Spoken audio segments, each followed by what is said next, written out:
बिस्मिल्लाहिर्रहमानिर्रहीम अस्सलाम वालेकुम दोस्तों के एच कंप्यूटर्स में आपको खुशामदीद कहता हूँ। एक और नए टॉपिक के साथ आज आपके सामने हाज़िर हूँ। मेरे पास एक चाइना का जो है टैबलेट है, इसके अंदर विंडोज़ हमने इंस्टॉल करनी है। आप देख सकते हैं ये एक 16 जीबी स्टोरेज वाला टैबलेट है।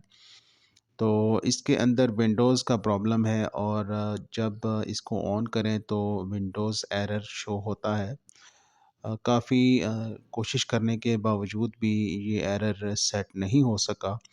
अब इस टैबलेट के अंदर कैसे विंडोज़ इंस्टॉल करनी है, ये इस वीडियो का आज का टॉपिक है।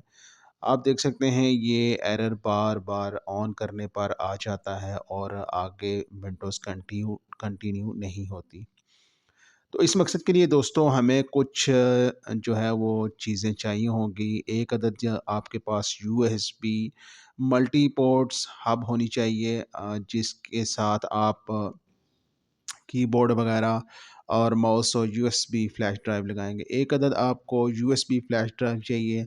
इसमें दोस्तों जीपीटी स्टाइल के अंदर विंडोज़ 8.1 या विंडोज़ 10 राइट होनी चाहिए। मैं इसके अंदर विंडोज़ 10 इंस्टॉल करूँगा, लेकिन ऑफ़िशियली इस टैबलेट के अंदर विंडोज़ 8.1 आई है और विंडोज़ 8.1 ही इसके साथ कंपैटिबल है। तो और इसके अलावा आपने ओटीजी कनेक्टर लेना है, जो कि माइक्रो यूएसबी से यूएसबी कनेक्टिविटी के लिए हमें चाहिए होगा।